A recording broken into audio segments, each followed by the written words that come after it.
প্রধানমন্ত্রী হলেন তারেক রহমান। 4টায় নেবেন শপথ। মির্জা ফখরুল, আমির খসরু, সালাউদ্দিন সহ সিনিয়রদের পাশাপাশি পার্থ, সাকি আর নূরও থাকছেন মন্ত্রিসভায়। জনাব তারেক রহমানের নেতৃত্বে এই সংসদ নিঃসন্দেহে সকল কর্মকাণ্ডের কেন্দ্রবিন্দু পরিণত হবে, সেটা আপনারা ভবিষ্যতে দেখতে পাবেন। জুলাই জাতীয় সনদ রাজনৈতিক সমঝোতার দলিল হিসেবে যেভাবে স্বাক্ষরিত হয়েছে একটা ঐতিহাসিক অনুষ্ঠানের মধ্য দিয়ে, সেটা যেভাবে স্বাক্ষরিত হয়েছে সেটা আমরা অক্ষরে অক্ষরে প্রতিপালন করতে অঙ্গীকার আবদ্ধ। সশ্রদ্ধ চিত্তে শপথ বা দৃঢ়ভাবে ঘোষণা করিতেছি যে এমপি হিসেবে শপথ নিলেন বিএনপি, জামায়াত, এনসিপি সহ নির্বাচিত সংসদ সদস্যরা। সংবিধান সংস্কার পরিষদের সদস্য হিসেবে শপথ বিরোধীদের। আমি যে কর্তব্যভার গ্রহণ করিতে যাইতেছি তাহা আইন অনুযায়ী ও বিশ্বস্ততার সহিত পালন করিব। তারেক রহমানের নেতৃত্বে এগিয়ে যাবে দেশ, বলছেন বিএনপির সংসদ সদস্যরা। জনগণের শাসন প্রতিষ্ঠার আশাবাদ। আমরা গণতন্ত্রের দিকে যাচ্ছি, গণতান্ত্রিক অর্ডার ফিরে পাচ্ছি। সংসদের বড় সংশয় হলো অর্থনৈতিক উন্নয়ন এবং আইন শৃঙ্খলা পরিস্থিতিকে সঠিক রাখা। সংসদের যে কাজ আইন প্রণয়ন করা, সেটা আরও বেশি কার্যকরী হবে।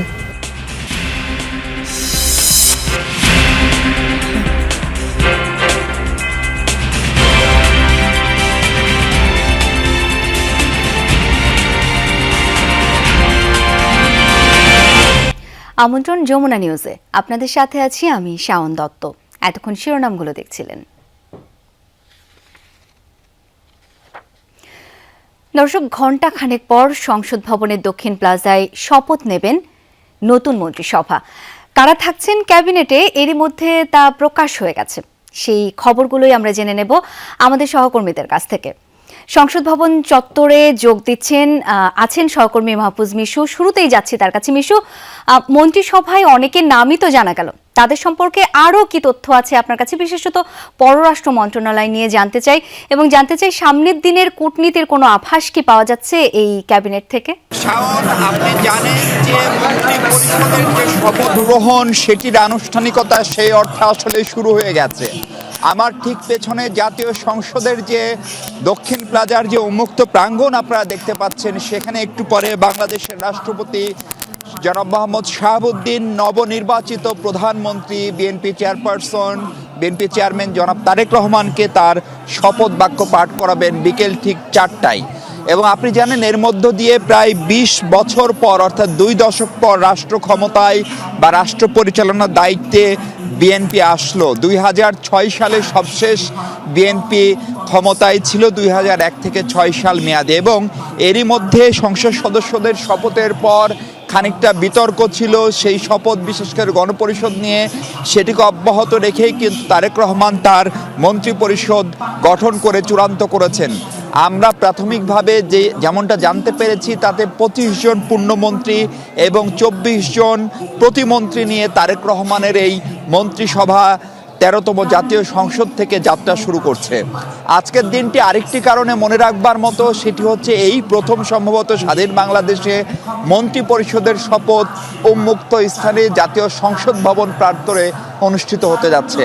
এবং এর আগে সচরাচর আমরা দেখেছি যে মন্ত্রী পরিষদের শপথ সচরাচর বঙ্গভবনে হয়ে থাকে, এবং এটির যে ব্যাখ্যা আমরা জাতীয় সংসদ সচিবালয় কিংবা ক্যাবিনেট ডিভিশন থেকে পেয়েছি, তাতে বিশেষ করে প্রয়াত সংসদ সদস্য যাকে নৃশংসভাবে হত্যা করা হয়, সেই ওসমান হাদির জানাজা, বিএনপি চেয়ারপারসন 3 বারের সাবেক প্রধানমন্ত্রী বেগম খালেদা জিয়ার জানাজায় লাখো মানুষের যে উৎসুক অংশগ্রহণ, এবং এই জাতীয় সংসদকে কেন্দ্র করে বিশেষ করে 3টি নির্বাচন না হওয়ার ফলে দেশে যে ধরনের রাজনৈতিক জটিলতা তৈরি হয়েছিল, সেইখান থেকে তারই মূর্ত প্রতীক হিসেবে জাতীয় সংসদ সচিবালয়কে বা জাতীয় সংসদ প্রাঙ্গণকে তারা দেখতে চেয়েছেন, সেই জন্য এই শপথ।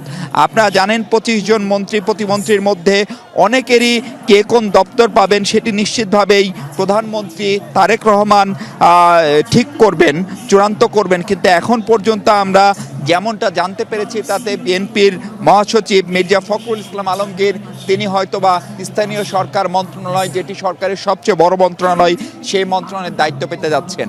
সাইফুর রহমানের মৃত্যুর পরে এবং বর্তমান অর্থনৈতিক বাস্তবতায় অর্থমন্ত্রী কে হবে সেটি নিয়ে নানান আলোচনা, নানান জল্পনা কল্পনা ছিল। সম্ভবত সেই জল্পনা কল্পনারও অবসান ঘটছে। আমির খসরু মাহমুদ চৌধুরী চট্টগ্রাম থেকে নির্বাচিত বিএনপির স্থায়ী কমিটির সদস্য, যিনি সাবেক বাণিজ্য মন্ত্রীও বটে।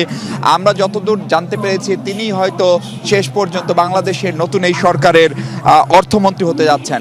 সালাউদ্দিন আহমেদ, যিনি দীর্ঘদিন ভারতে, তাকে দীর্ঘদিন নির্বাসনে থাকতে হয়েছে, যিনি নিখোঁজ ছিলেন বহুদিন, সেই সালাউদ্দিন আহমেদ একটি গুরুত্বপূর্ণ মন্ত্রণালয় পেতে যাচ্ছেন।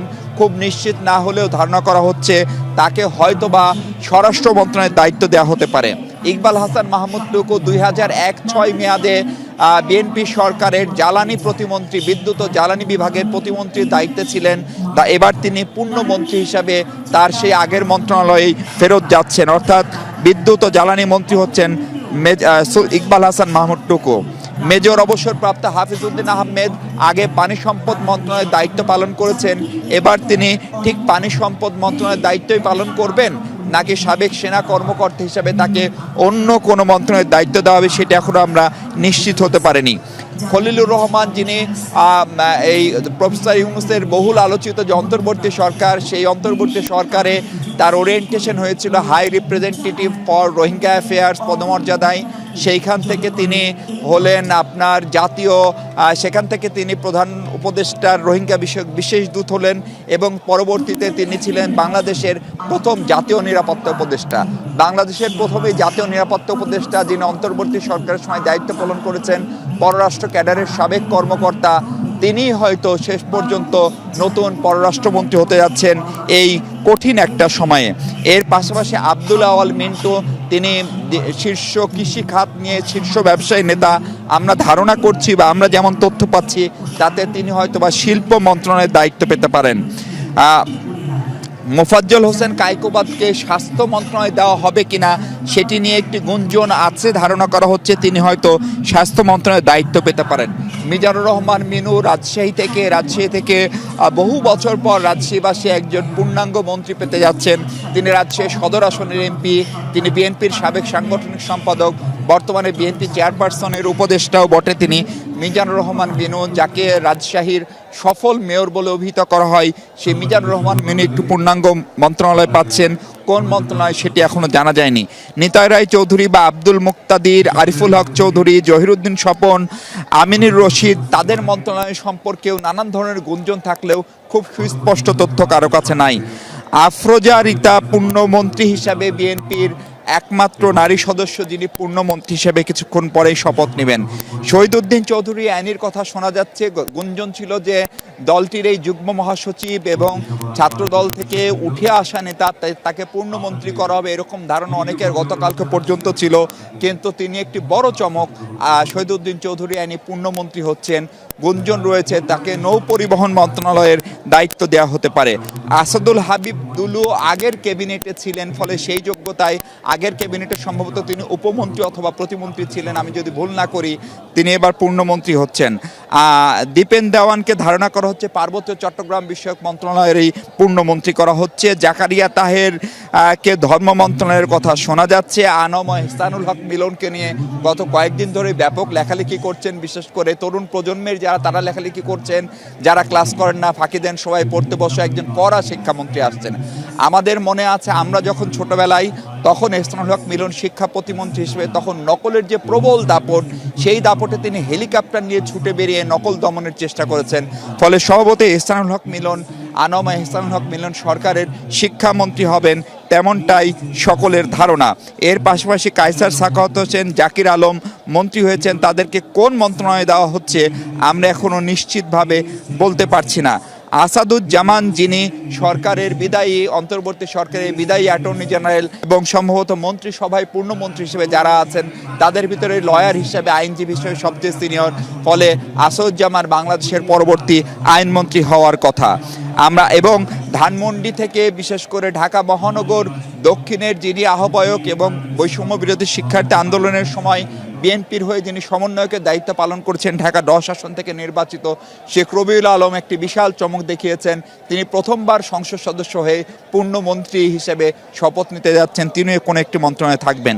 এর বাইরে প্রতিমন্ত্রী হিসেবে যাদের নাম এসছে রাশিদুজ্জামান মিল্লাত, আনিন্দুল ইসলাম আহমেদ, শরীফুল ইসলাম, শামা ওবায়দ ইসলাম, শামা ওবায়দ দলের সাংগঠনিক সম্পাদক বটে, ফলে তার নাম পররাষ্ট্র মন্ত্রণালয়ে আলোচিত আছে প্রতিমন্ত্রী হিসেবে।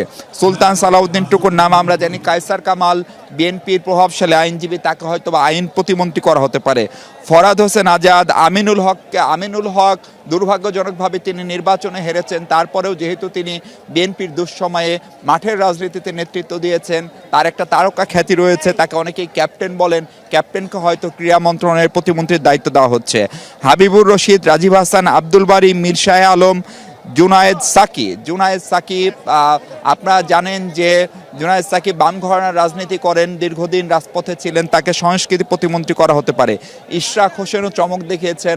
সাদেক হোসেন খোকা প্রয়াত ঢাকার মেয়র, তার ছেলে, তার সন্তান, তিনি মেয়র নির্বাচনও করেছিলেন, তাকে শুরুতেই প্রতিমন্ত্রী করা হচ্ছে।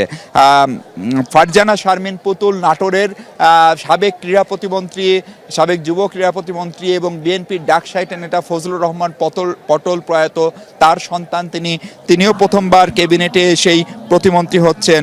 এবং বিএনপি থেকে আমরা এখন পর্যন্ত দেখছি একজন মন্ত্রী এবং দুজন নারী প্রতিমন্ত্রী থাকছেন। এর পাশাপাশি শেখ ফরিদুল ইসলাম এবং ভিপি নূর হিসেবে যিনি সমাধিক পরিচিত নুরুল হক নূরও শেষ পর্যন্ত নানান কারণে তিনি আলোচিত। তার আসন, তার সংসদীয় আসন, এবং সেখানে বিএনপির খুবই প্রভাবশালী একজন ছিলেন হাসান মামুন, তাকে তিনি হারিয়ে সংসদ সদস্য হয়েছেন, তিনি প্রতিমন্ত্রী হচ্ছেন। এর বাইরে ইকবাল হোসেন, এম এ মোহিত, আহমেদ সোহেল মঞ্জুর থাকছেন। এনডিএম যেটা ন্যাশনাল ডেমোক্রেটিক মুভমেন্ট, সেই দলের যিনি প্রতিষ্ঠাতা, যদিও তিনি বিএনপি থেকে নির্বাচন করেছেন, ববি হাজ্জাজ, ধারণা করা হচ্ছে তাকে শিক্ষা প্রতিমন্ত্রী হিসেবে শপথ নেবেন। আলী নেওয়াজ কোয়ামের মন্ত্রণালয় সম্পর্কে আমরা এখনো ধারণা পাইনি। আনুষ্ঠানিকতার কথা যেটি বলি, সেটি আমরা যদি বলি যে শপথ স্থান প্রস্তুত হচ্ছে। রাষ্ট্রপতি প্রথমে প্রধানমন্ত্রী জনাব তারেক রহমানকে শপথ পাঠ করাবেন, তারপরে তারেক রহমান তার মন্ত্রিসভার প্রথমে হয়তো মন্ত্রীদেরকে শপথ পাঠ করাবেন এবং তারপরে প্রতিমন্ত্রীদেরকে শপথ পাঠ করাবেন। এই 49 জনের মধ্যে আমরা বেশ কয়েকজন, অন্তত 3 জনকে টেকনোক্র্যাট কোটায় মন্ত্রী প্রতিমন্ত্রী হতে দেখছি। তার ভিতরে খলিলুর রহমানের কথা বলছিলাম, আমিনুলের কথা বলছিলাম, আরও আছেন। ফলে এবং আমরা ধারণা করছি যে মন্ত্রিসভার আকার হয়তো আরও একটু বাড়তে পারে, কারণ আপনি জানেন যে মন্ত্রী পদমর্যাদায় উপদেষ্টার আকার একটি বিধান বা একটি রীতি রয়েছে, ফলে সেখানে অনেকেই উপদেষ্টা হিসেবে। মাহফুজ বিশু, নতুন মন্ত্রিসভার বিষয়ে বিস্তারিত তথ্যগুলো জানানোর জন্য আপনাকে অসংখ্য ধন্যবাদ। তারেক রহমানকে সংসদ নেতা ও প্রধানমন্ত্রী হিসেবে নির্বাচিত করেছে বিএনপির সংসদীয় দল। সকাল 11:30টায় জাতীয় সংসদ ভবনে সংসদ সদস্যদের শপথের আনুষ্ঠানিকতার পর বিএনপির সংসদীয় দলের সভা অনুষ্ঠিত হয়। এই সভায় সর্বসম্মতিক্রমে তারেক রহমান সংসদ নেতা ও প্রধানমন্ত্রী নির্বাচিত হন। সংসদীয় দলের প্রথম সভায় সিদ্ধান্ত হয়েছে বিএনপির কোন সংসদ সদস্য ডিউটি ফ্রি গাড়ি নেবেন না, পাশাপাশি সরকারিভাবে কোনো প্লটও নেবেন না তারা। এদিকে বিএনপি সরকারের মন্ত্রিসভায় ডাক পেয়েছেন দলটির মহাসচিব মির্জা ফখরুল ইসলাম আলমগীর, স্থায়ী কমিটির সদস্য সালাউদ্দিন আহমদ, আমির খসরু মাহমুদ চৌধুরী, ডক্টর মঈন খান, গয়েশ্বরচন্দ্র রায়। মন্ত্রিসভায় আরও ডাক পেয়েছেন আব্দুল আওয়াল মিন্টু, শহীদ উদ্দিন চৌধুরী অ্যানি, এহসানুল হক মিলন, ইসমাইল জবিউল্লাহ, সাচিং প্রো, জোনায়েদ সাকি, নুরুল হক নূর সহ অনেকে।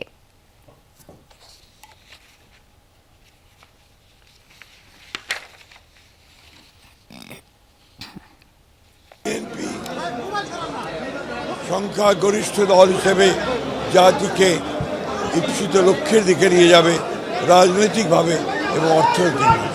সংসদের জন্য তারেক রহমানের নেতৃত্বে এই সংসদ নিঃসন্দেহে সকল কর্মকাণ্ডের কেন্দ্রবিন্দু পরিণত হবে, সেটা আপনারা ভবিষ্যতে দেখতে পাবেন।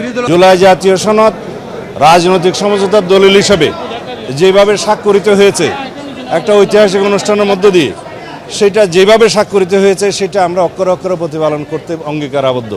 জনাব তারেক রহমান আমাদের উদ্দেশ্যে 2টা অনুশাসন দিয়েছেন। কোনো সংসদ সদস্য ট্যাক্স ফ্রি গাড়ি নেবেন না। দ্বিতীয়ত, সরকারি কোনো প্লট সংসদ সদস্য হিসাবে গ্রহণ করবেন না। এটা আজকে পরিবর্তনের শুরু হলো। সংসদ নেতা জনাব তারেক রহমান সাহেব নির্বাচিত হয়েছে, তাই আজকে আনন্দের দিন। আমরা গণতন্ত্রের দিকে যাচ্ছি, গণতান্ত্রিক অর্ডার ফিরে পাচ্ছি। তিনি আছেন সংসদ ভবনের দক্ষিণ প্লাজায়। রেজা, আমন্ত্রিত অতিথিরা নিশ্চয়ই ইতিমধ্যে আসতে শুরু করেছেন। সব মিলিয়ে সেখানকার পরিস্থিতি সম্পর্কে জানতে চাই আপনার কাছ থেকে। একদমই শাওন, 49 সদস্যের মন্ত্রী পরিষদের যে তালিকা, মন্ত্রী এবং প্রতিমন্ত্রীদের যে তালিকা ইতিমধ্যে গণমাধ্যমে প্রকাশিত হয়েছে, প্রচারিত হচ্ছে।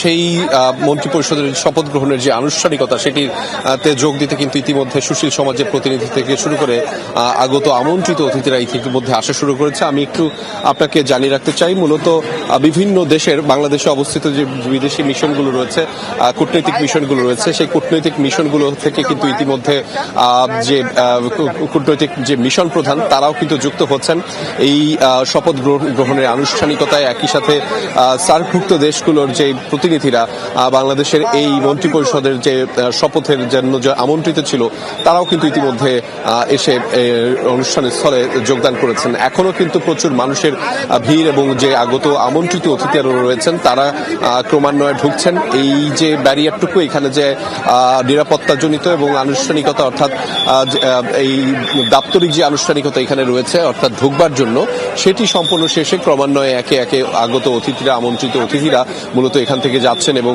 এখানে অনেকেই আমরা দেখছিলাম যে দাঁড়িয়ে বিভিন্ন সুশীল সমাজের প্রতিনিধিরা, রাজনৈতিক প্রতিনিধিরা, বিভিন্ন রাজনৈতিক দল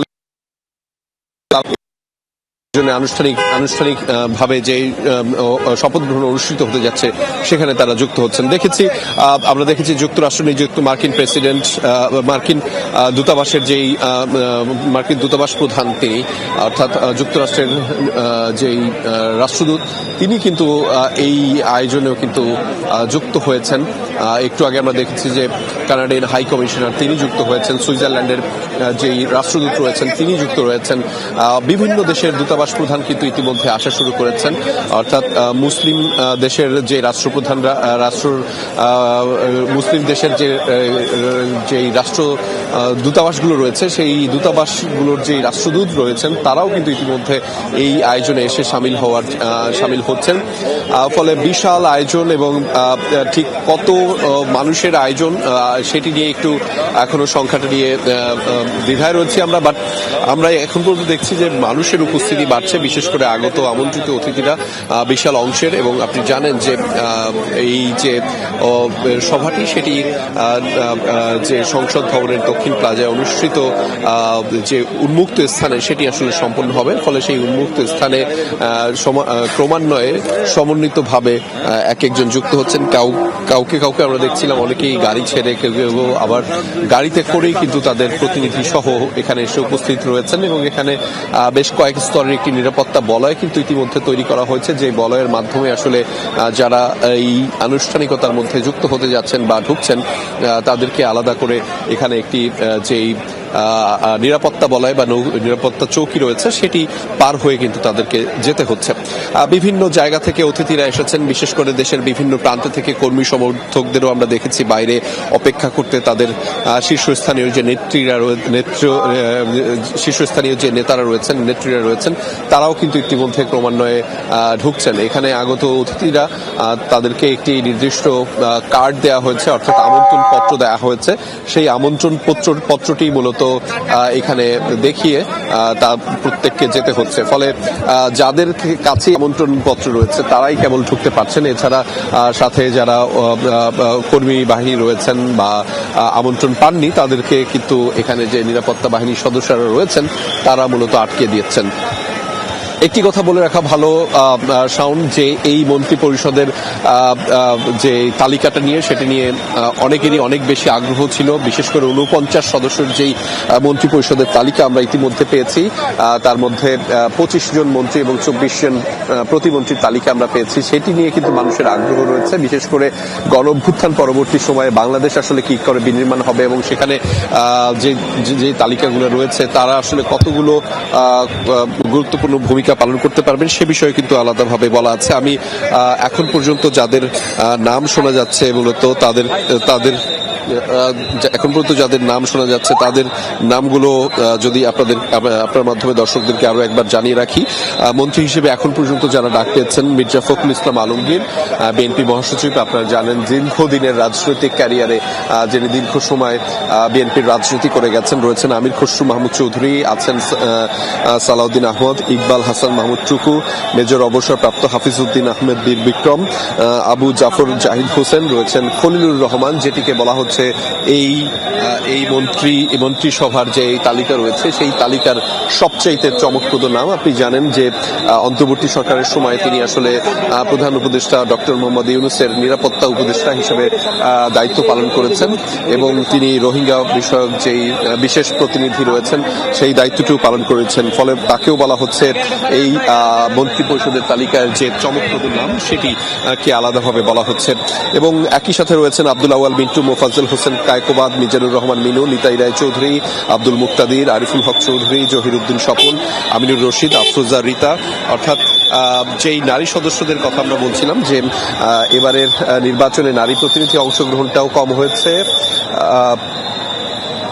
আমরা সেই কথাই কিন্তু দেখছিলাম এবং সেটি নিশ্চয়ই আপনাদেরকে আরো জানাবো, বিস্তারিত আরো জানাচ্ছি আমরা দর্শকদেরকে। শাওন, নিশ্চয়ই আপনি আমাকে শুনতে পাচ্ছেন?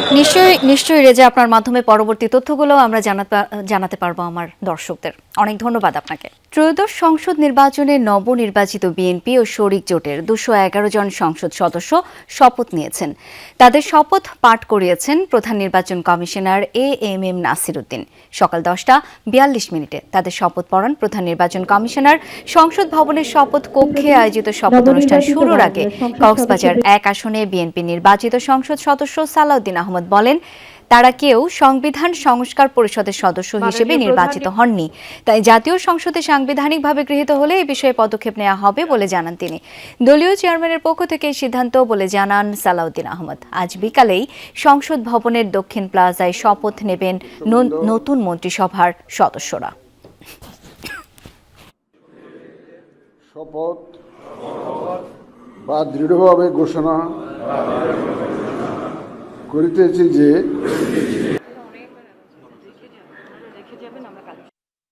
আমরা কেউ সংবিধান সংস্কার পরিষদের সদস্য হিসেবে নির্বাচিত হইনি এবং সংবিধানে এটা এখনো ধারণ করা হয়নি।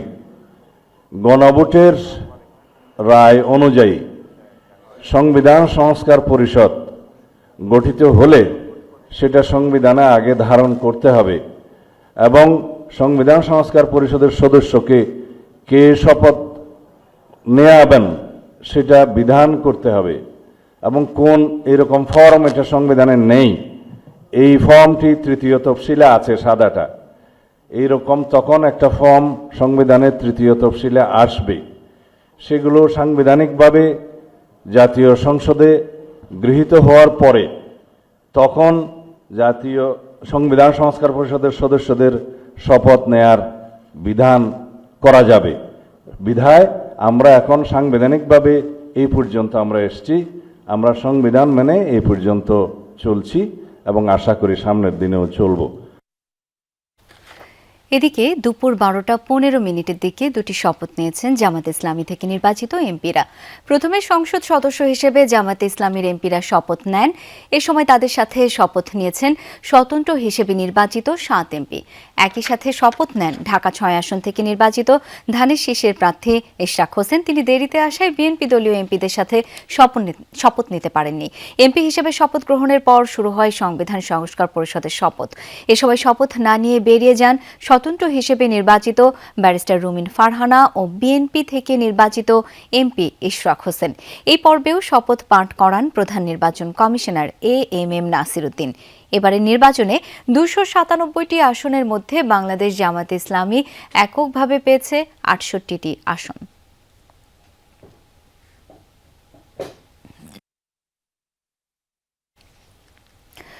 অবশেষে সংসদ সদস্য হিসেবে শপথ গ্রহণ করেছেন জাতীয় নাগরিক কমিটি এনসিপি নির্বাচিত 6 নেতাও। দুপুর 1টার দিকে প্রধান নির্বাচন কমিশনার এএমএম নাসিরউদ্দিন তাদের শপথ পাঠ করান। একই সঙ্গে সংবিধান সংস্কার পরিষদের সদস্য হিসেবেও শপথ নিয়েছেন এনসিপির এমপিরা। এবারের নির্বাচনে বাংলাদেশ জামায়াত ইসলামের জোট সঙ্গী হিসেবে নির্বাচনে অংশ নিয়েছিল এনসিপি। জামায়াত এমপিরাও সংবিধান সংস্কার পরিষদের সদস্য হিসেবে শপথ নিয়েছেন। বিএনপির সংসদ সদস্যরা সংবিধান সংস্কার পরিষদের শপথ না নেয় মন্ত্রিসভার শপথ অনুষ্ঠানে উপস্থিত থাকবে না এনসিপির নির্বাচিত সংসদ সদস্যরা। এনসিপি তাদের ভেরিফাইড ফেসবুক পেজ থেকে এই ঘোষণা দেয়।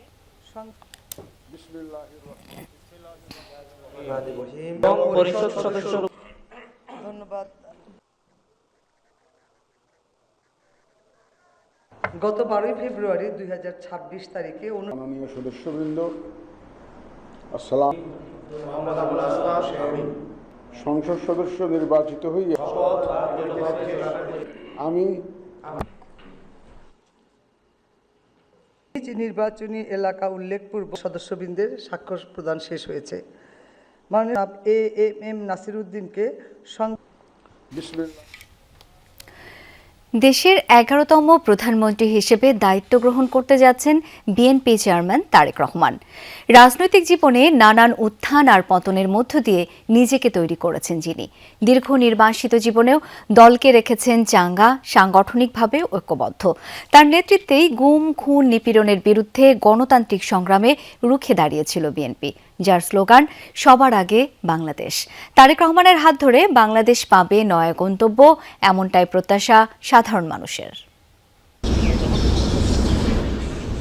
25 ডিসেম্বর 2025, প্রায় 17 বছরের দীর্ঘ নির্বাসিত জীবন শেষে বাংলাদেশের মাটিতে তারেক রহমান নিজ মাটির পিচ ঢালা পথে পথে জনতার উপচে পড়া ভালোবাসা নিয়ে এলেন 36 জুলাই এক্সপ্রেসওয়েতে। দীর্ঘ সংকটে সংগ্রামে মা খালেদা জিয়া এবং বিএনপির প্রতি জনগণের আস্থা ও বিশ্বাসের প্রতি শ্রদ্ধা জানিয়ে জানালেন কৃতজ্ঞতা। তুলে ধরলেন দেশ আর জনতার জন্য নিজস্ব পরিকল্পনার কথা।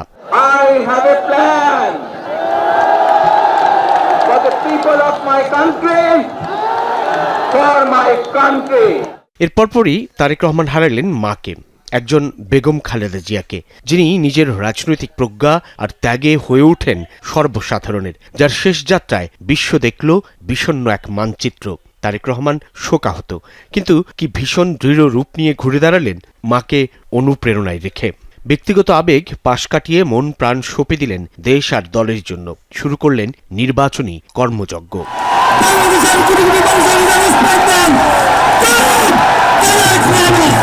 নির্বাচনী প্রচারণায় এক আধুনিক তারেক রহমানকে দেখল দেশের জনগণ।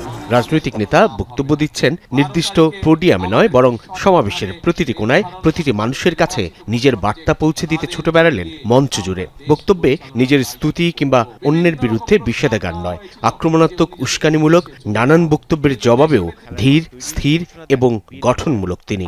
সমগ্র দেশ সহ এই ঢাকা শহরকে একটি নিরাপদ শহরে রূপান্তরিত করতে চাই। তারেক রহমান ছুটে বেড়ালেন দেশের প্রান্ত থেকে কেন্দ্র জুড়ে। নিজের তরুণ মনকে সঙ্গে নিয়ে দিন থেকে ভোর একটানা বিপুল মানুষের ভালোবাসা নিয়ে তুলে ধরেন দেশ গঠনের নানান পরিকল্পনা। তারেক রহমান জনগণকে দিলেন অভয়, আশ্বাস দিলেন জীবনমানের উন্নয়ন ঘটিয়ে শান্তি সৌহার্দ্যের বাংলাদেশ গড়ার। আপনারা বাংলাদেশের মানুষের ভাগ্যের পরিবর্তন করতে পারেন সঠিক ব্যক্তির পক্ষে রায় প্রদানের মাধ্যমে। নির্বাচনে নিরঙ্কুশ জয় পেল বিএনপি। সরকারের ভার এখন তারেক রহমানের কাঁধে।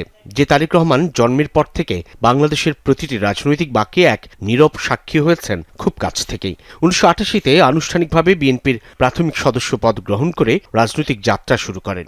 মা প্রয়াত বেগম খালেদা জিয়ার রাজপথের দীর্ঘদিনের কিংবা গণমানুষের জন্য নিজের জীবন উৎসর্গ করে দেওয়ার ইতিহাস তাঁর চেয়ে ভালো আর কেই বা জানে। কতটা আন্তরিকতা আর সততার সঙ্গে প্রধানমন্ত্রী হিসেবে দায়িত্ব পালন করেছিলেন খালেদা জিয়া, ছায়াসঙ্গী ছেলে তারেক রহমান তারও সাক্ষী। সদস্য থেকে সিনিয়র যুগ্ম মহাসচিব, সিনিয়র ভাইস চেয়ারম্যান, ভারপ্রাপ্ত চেয়ারম্যান থেকে বিএনপি চেয়ারম্যান, উত্তরাধিকার হিসেবে নয় বরং নিজ যোগ্যতায় ধাপে ধাপে এসেছেন নেতৃত্বের শীর্ষ চূড়ায়। ফ্যাসিবাদের পুনরাবৃত্তি যদি না চাই, অবশ্যই আমাদেরকে ডেমোক্রেটিক প্রসেস বা গণতন্ত্রের চর্চা আমাদেরকে অব্যাহত রাখতে হবে। রাজনীতির নিষ্ঠুরতাও দেখেছেন তারেক রহমান। নিজের বিপর্যস্ত জীবন কিংবা দূর প্রবাসে দীর্ঘ নির্বাসিত জীবন যেন ভয়ঙ্কর এক অধ্যায়। মাকে একা লড়তে দেখেছেন, কারাগারে কি নিষ্ঠুর নিঃসঙ্গ জীবনযাপন দেখেছেন। পিতাকে তো সেই কবেই হারিয়েছেন, এরপর ভাই হারানোর শোকও সামলাতে হয়েছে। দেখেছেন লক্ষ নেতাকর্মীর কারাবরণ, গ্রেফতার, মামলা, গুম-খুনের শিকার পরিবারগুলো এখন তারই পরিবার। পতিত রাজনৈতিক সরকারের বিরুদ্ধে গণবিস্ফোরণের জুলাই অভ্যুত্থান দেখেছেন, যার অন্যতম নেতাও তিনি। অগণতান্ত্রিক পরিবেশে গণতন্ত্রের ক্ষুধায় কাতর বাংলাদেশকে দেখেছেন তারেক রহমান। নিশ্চয়ই আগামীর পথ চলায় এই শিক্ষা ও অভিজ্ঞতা তাঁর অন্যতম সঙ্গী। যারা বিভিন্ন উসিলা দিয়ে বিতর্ক তৈরি করে গণতন্ত্রের পথকে আবার নষ্ট করার বা ব্যাহত করার চেষ্টা করছেন, তারা যাতে সফল না হয়। ত্রয়োদশ সংসদ নির্বাচনের মধ্য দিয়ে তারেক রহমানের হাতেই বাংলাদেশের ভার তুলে দিয়েছে দেশের জনগণ। পরিবর্তিত বিশ্ব পরিস্থিতিতে রাজনীতি আর সরকার পরিচালনার ধরনও বদলেছে, কিন্তু দেশের জন আকাঙ্ক্ষার তেমন বদল ঘটেনি। দেশজুড়ে স্থিতিশীলতা নিশ্চিতে কোমল মাটির কঠোর সরকার প্রধান হতে হবে তারেক রহমানকে। প্রতিহিংসা কিংবা বিদ্বেষ নয়, সবুজ শ্যামল বাংলা হবে সম্প্রীতির, উন্নয়নের অগ্রগতির পথে দেশ জনতাকে সঙ্গে নিয়ে তাঁর হাঁটবার সময় এখন। তারেক রহমানের সামনের চ্যালেঞ্জ সকলকে আস্থায় নিয়ে সমতাভিত্তিক সমাজ গঠনের। ভিন্ন দল কিংবা ভিন্ন মতের সকলের সহযোগিতা কামনা করছে। সাইফুদ্দিন রবিন, যমুনা নিউজ, ঢাকা। দর্শক, এই মুহূর্তে মানিক মিয়া এভিনিউ এলাকায় রয়েছেন সহকর্মী হাসান মিসবা। যাচ্ছি তার কাছে। মিসবা, কিছুক্ষণ আগে আমার সহকর্মী আহমেদ রেজা আমাদেরকে জানিয়েছিলেন যে বিভিন্ন রাজনৈতিক নেতৃবৃন্দ, সুশীল সমাজের প্রতিনিধি এবং বিভিন্ন দূতাবাসের সদস্যরা আসতে শুরু করেছেন। আপনি যেখানে আছেন, কি অবস্থা দেখতে পাচ্ছেন? আমন্ত্রিত অতিথিরা নিশ্চয়ই আসছেন আরো। আমন্ত্রিত অতিথিরা গত 1 ঘন্টা ধরেই তারা এখানে এসে পৌঁছাতে শুরু করেছেন। এই মুহূর্তে আসলে বলা যায় যে আনুষ্ঠানিকতা খানিকটা শুরু হয়ে গেছে, অর্থাৎ 3:15 আনুষ্ঠানিকভাবে এখানে আসন গ্রহণ করা হয়েছে। এরপরে বেলা 4টার দিকে যে মূল শপথ পাঠের যে অনুষ্ঠান সেটি আসলে শুরু হবে। পুরো এলাকা জুড়ে ব্যাপক নিরাপত্তা ব্যবস্থা নেওয়া হয়েছে। আমন্ত্রিত অতিথিরা তারা এক এক করে আসছেন এবং তারা অবস্থান নিচ্ছেন। মন্ত্রিপরিষদ বিভাগের পক্ষ থেকে এবং সরকারের পক্ষ থেকে এখানে শপথের সব ধরনের আয়োজন করা হয়েছে। এরই মধ্যে কে কোন মন্ত্রণালয় পাচ্ছেন সেটিরও আসলে এক ধরনের ঘোষণা চলে এসেছে। মূলত বিকেল 4টায় কোরআন তেলাওয়াতের মধ্য দিয়ে মন্ত্রিপরিষদ সচিব যিনি আছেন তিনি শপথ পাঠ অনুষ্ঠান শুরু করবেন। এরপরে মন্ত্রী প্রতিমন্ত্রী যারা আছেন তারা শপথ নেবেন। বিএনপি দীর্ঘ 20 বছর পর আবারও রাষ্ট্র ক্ষমতায় এসেছে। আমরা জানি সকালে তারা শপথ নিয়েছেন নবনির্বাচিত যারা এমপি আছেন, পাশাপাশি অন্যান্য দলের যারা আছেন জামায়াত এবং এনসিপি সহ সবাই শপথ নিয়েছেন।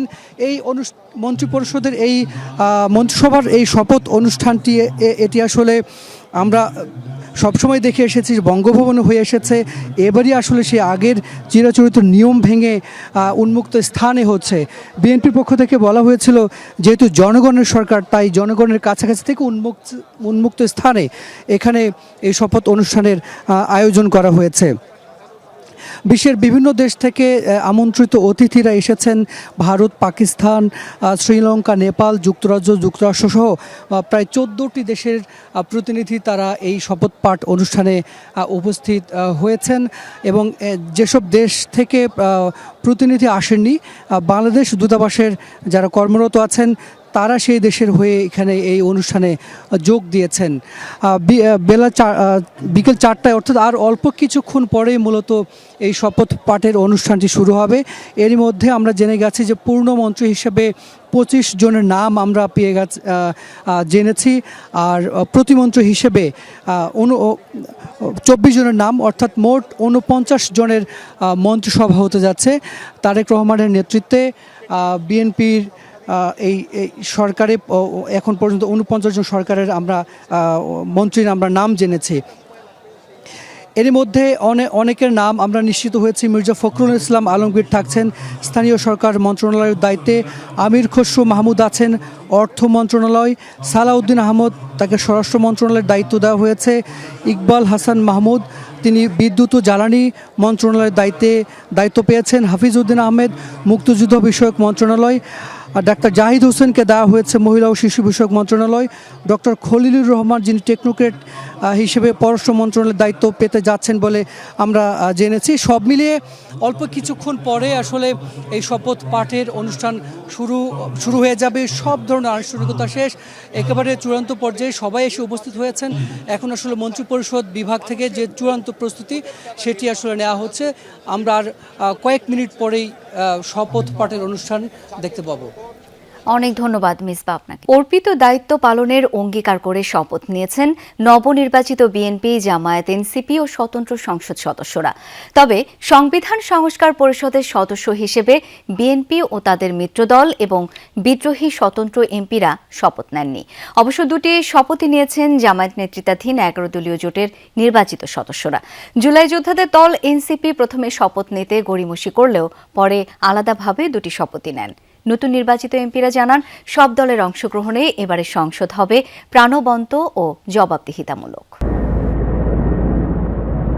নতুন বাংলাদেশের নতুন সংসদ শপথ নিতে নির্ধারিত সময়ের আগেই আসতে শুরু করেন ত্রয়োদশ জাতীয় সংসদের নবনির্বাচিত সংসদ সদস্যরা। শপথকক্ষে প্রধান নির্বাচন কমিশনার এএমএম নাসিরউদ্দিন প্রবেশের আগে বিএনপির সংসদ সদস্যদের উদ্দেশ্যে কথা বলেন কক্সবাজার 1 আসনের এমপি ও স্থায়ী কমিটির সদস্য সালাউদ্দিন আহমেদ। জানান, তারা নির্বাচিত হয়েছেন সংসদ সদস্য হিসেবে, সংবিধান সংস্কার পরিষদের সদস্য হিসেবে শপথ নেবেন না। নীল কালার যে ফর্মটা আছে এটা সংবিধান সংস্কার পরিষদ সদস্যদের শপথ ফর্ম। আমরা কেউ সংবিধান সংস্কার পরিষদের সদস্য হিসেবে নির্বাচিত হইনি এবং সংবিধানে এটা এখনো ধারণ করা হয়নি। এর কিছুক্ষণ পরই বিএনপির নির্বাচিত সংসদ সদস্যদের শপথ পড়ান সিইসি। সংসদ সদস্য নির্বাচিত হইয়া অর্পিত দায়িত্ব যথাযথভাবে পালনে শপথ নেন তারা। আইন অনুযায়ী পরে স্বাক্ষর করেন নির্ধারিত ফর্মে। সংসদ সদস্য নির্বাচিত হইয়া আলাদাভাবে শপথ নেন জামায়াত ইসলামীর সংসদ সদস্যরা। এ সময় তাদের পাশে দাঁড়িয়ে শপথ নেন স্বতন্ত্র সংসদ সদস্যরাও। তবে জামায়াতের এমপিরা সংবিধান সংস্কার পরিষদের সদস্য হিসেবে শপথ নেওয়ার সময় সেখান থেকে চলে যান বিএনপির বিদ্রোহী স্বতন্ত্র সংসদ সদস্যরা। সংবিধান সংস্কার পরিষদ বিএনপি সংবিধান পরিষদের শপথ না নেয়ায় তরুণ জুলাই যোদ্ধাদের দল এনসিপির নির্বাচিত সংসদ সদস্যরা প্রথমে শপথ নিতে গড়িমসি করে। পরে অবশ্য দলীয় সিদ্ধান্তে এমপি ও সংবিধান পরিষদের সদস্য হিসেবে শপথ নেন তারা। নির্বাচিত সংসদ সদস্যরা আশা করেন দীর্ঘ 16 বছর পর আবারও কার্যকর হবে জাতীয় সংসদ। দেশের সেবা করা এবং এমপি হিসেবে আমার যত দায়িত্ব আছে সেগুলো সবগুলো সঠিকভাবে পালন করা। জনাব তারেক রহমান বগুড়ার মানুষ, তাকে নিয়ে সংসদে একসঙ্গে বিট করব, একই সংসদে কথা বলবো, এটাই সবচেয়ে আমার বড় পাওয়া। আমরা একসাথে দেশের পক্ষ হয়ে কাজ করতে পারবো ইনশাআল্লাহ। তারা বলছেন, সংসদে সরকারি দলের জবাবদিহিতা নিশ্চিত করা হবে, তুলে ধরা হবে জনগণের দুর্ভোগ দুর্দশা। সংসদ সদস্যদের কাজ আইন প্রণয়ন ও জবাবদিহিতামূলক ব্যবস্থা নিশ্চিত করা। সেই লক্ষ্যেই শপথ নিয়েছেন তারা। কিন্তু অতীতে দেখা গেছে বেশিরভাগ এমপি দুর্নীতি, অনিয়ম ও স্বজনপ্রীতিতে জড়িয়েছেন। জুলাই গণঅভ্যুত্থানের প্রেক্ষাপটে এবার কি এই অবস্থায় পরিবর্তন আসবে, নাকি তা আগের মতোই শুধু প্রতিশ্রুতি হিসেবে থেকে যাবে? আলমগীর স্বপন, যমুনা নিউজ, জাতীয় সংসদ ভবন, ঢাকা। ত্রয়োদশ সংসদ হবে সৌহার্দ্যের, যেখানে থাকবে যৌক্তিক সমালোচনা, বিতর্ক, কিন্তু দেশের স্বার্থে সবাই একসাথেই কাজ করবেন, এমন প্রতিশ্রুতি সংসদের তরুণ প্রতিনিধিদের। জানান, তরুণ প্রজন্মের মনস্তত্ত্ব ও চাহিদা অনুযায়ী পরিকল্পনা সাজানো হবে।